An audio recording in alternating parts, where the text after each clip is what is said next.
হ্যাঁ মা, শুভ জন্মদিন বাবা। আরে মা, তুমি না তো, তুমি আজকে কি করতেছো?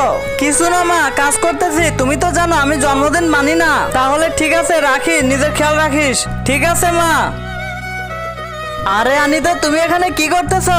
হ্যাপি বার্থডে, তোমার জন্য আমি এই কাপড়গুলো নিয়ে এসেছি। তুমি তাড়াতাড়ি রেডি হয়ে নাও, তোমার জন্য সারপ্রাইজ আছে। কিন্তু তার আগে তোমার কাছে কোনটা সব থেকে বেশি দামি, এক বস্তা টাকা নাকি মা বাবা? যদি মা বাবা হয় ভিডিওতে একটি লাইক করে চ্যানেলটা সাবস্ক্রাইব করে দিও। লাইক সাবস্ক্রাইব যদি তুমি না করো তাহলে আমি বুঝে নেব তুমি মা বাবাকে একটুও ভালোবাসো না। এগুলোর কি इसकी দরকার क्या ছিল? जरूरत थी? দরকার আছে। আরে মহাজন যেতে দেবে না। মহাজনের সাথে আমি কথা বলে নেব, তুমি এটা পরে রেডি হয়ে যাও, আমি ওনার সাথে কথা বলতেছি। ঠিক আছে। আমি কখনো এত বড় দোকান থেকে কাপড় কিনি নাই। তুমি চিন্তা করো না, আমার সাথে চলো। বাপরে, অনেক দাম। শোনো, এখন চলো।